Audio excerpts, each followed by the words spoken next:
So speaking about making a difference, we have embodied right here before us Rabbi Rachimi. Rabbi Rachimi actually teaches the public school kids and teens who come to the after-school programs, right?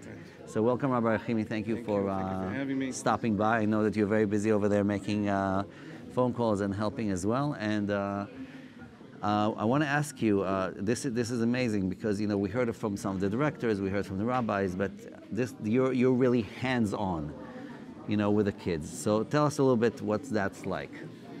Okay, so first of all, let me give you a quick history of where I come from, so then you understand why I'm doing this. I myself am about Tshuva, myself. I grew up in Los Angeles. After Los Angeles, I moved to Lakewood. I'm sure everybody heard of Lakewood. Sure. Over there, I was in the yeshiva. I was having the time of my life as a kef, studying, learning in front of the Gemara. Nothing, you don't miss anything else in the world. You have Torah, you have friends, I have my Rabbanim.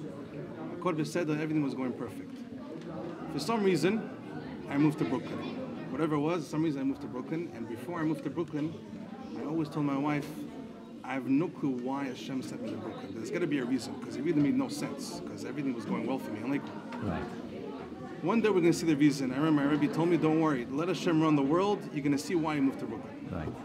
I waited a few months, and then I get a phone call from my old friend, Rebbe Yaakov, that we know each other from the Sfarim, because he wrote a Sefer, and I wrote a Sefer, so we know each other from the Sfarim, from the books. And he tells me, Rabbi Rachimi, why don't you come try and give a class in the shul? I was like, listen, Rabbi Meir, I never gave a shir before. I'm nervous. I'm young. He's like, no, keep on doing it. And like Meir, with his magic words and his koach that he has, he convinces you. And I came and I gave a class, and it went very well. After that, he tells me we have a public school program. Afterwards, you learn public school kids. So right away, I rejected. I said, lo yachol liyot, because we were taught that, going out there, that you could go down a ruchniyut, you could go down your level of Torah, virat shamayim. You don't do these things. But again, with his magic words, Rebbe Yaakov is very good at this, and he told me, no, you got to do it. This is saving lives. You're going to change people's lives. This is what we're living for. I tried it out, and the first day it was a big boom. I had my guys, and we connected. And Baruch Hashem, I'm still doing it. It's more than a year and a half already. What happened on the first day? So the first day, what happened was I approached them. They were all sitting at the table, and I approached them, and I told them, what are we Jews for? And then they started friending me back, and I started friending them back. And then I noticed, as I'm talking to them, that really there's so many young people that are learning in Yeshivot Kohalim that have so much power and they don't even realize it. There's so much power out there. Right. If everybody would give their time to other people, just like we give tzedakah, right? Everybody knows, Pashut, it's obvious that you make money in business. What do you do with the masel? You give tzedakah, no matter who you are. That's what today and yesterday was all about, giving tzedakah, making a difference. Exactly, right. and it's more pashut, it's more obvious to people. And it needs to be also obvious to people that you have to give time for other people too. You don't even realize how much power you have. I realized that, b'schut Rebbe Meirov, we realized really how much you can do and how much you can shape people's lives.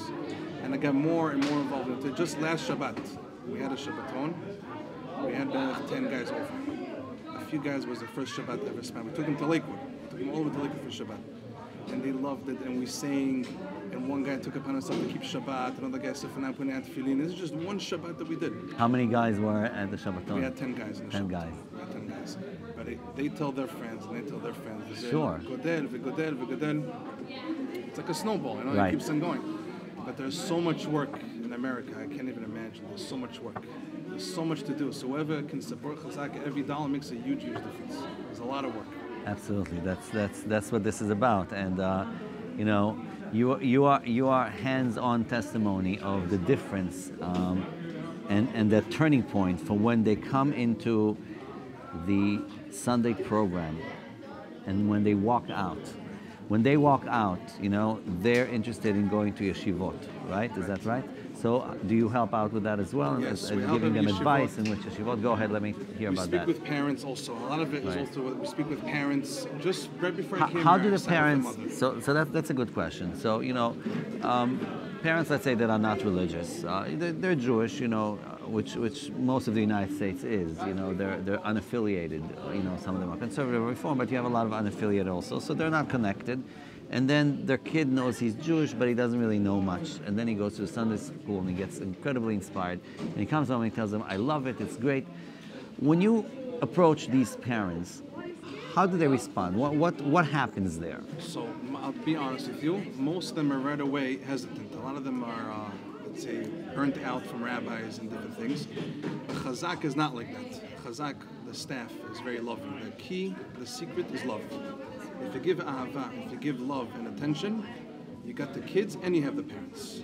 Because the Torah says you have to give tochacha, you have to rebuke another person.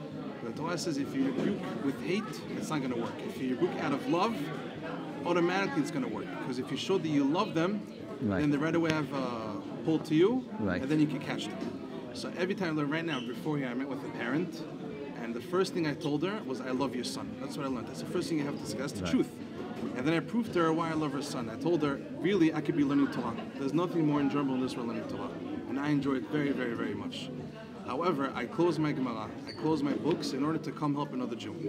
It's not worth anything. It's not worth the money.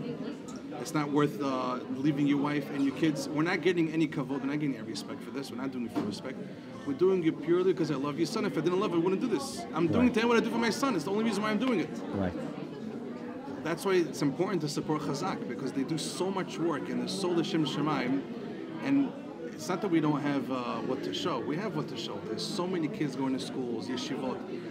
This Sfirat Omer, right? We have the Yemei Sfirah. Right. Most of my boys had a Sfirah beard. They grew a beard in public school. They go to public school with a beard. A lot of guys, they listen to music. A lot of guys are already fast. Every Tanit, they're already fast. I had a few boys last fast. They called me up. They wanted to know if they're allowed to brush the teeth on Tanit. And when they called me, I said, Hashem, what a Kiddush Hashem. It's unbelievable. Everybody's coming back. Right. It's all Besut Chazaq. That's amazing. People will be so surprised how easy it is to bring other people to Judaism. People think you have to be a genius and you have to know how to debate them. It's not. This is not the case. Everybody has to know it's not the case. The case is you have to believe in what you're doing. You have to show love, like the Rambam says. The Rambam says he wrote a sefer on mitzvot. See, he writes a mitzvah gimel, the third mitzvah. He says you have to love Hashem. It's the Rambam says. Right. Says the Rambam, very powerful Rambam. He says, how do you love Hashem? By learning Torah. Now, how do you prove you love Hashem? How do we know a person loves Hashem? If he goes out of his way to spread Torah to other people. So a person who does kiruv and a person who goes out there shows he loves Hashem, it's not possible. If you really believe in Hashem and the Torah, it's not possible not to do kiruv. So whoever can do kiruv should go do kiruv.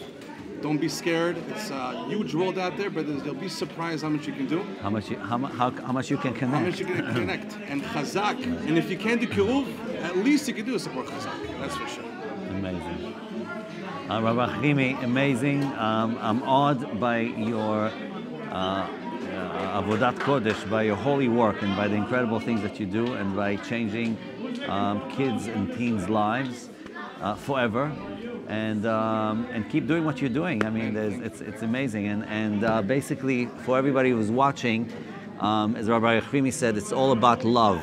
It's all about love. It's all about giving love. And now we need you to give us your love. And the way to do that is by reaching into your pockets and making the difference. Because at the end of the day, as you said also, as we heard before, en kemach en Torah, we got to have those funds to keep it going, to reach as many kids as possible. I've heard the number 10,000 a couple of times over the interviews. Just in Queens alone, 10,000. Right. So, but we're starting really with our backyard. You know, we're not taking care of kids in Brazil. This is right here, right now, and that's why we need everybody to make a difference right now and show us your love. Thank you so much, Rabbi Rachimi, for everything. Great.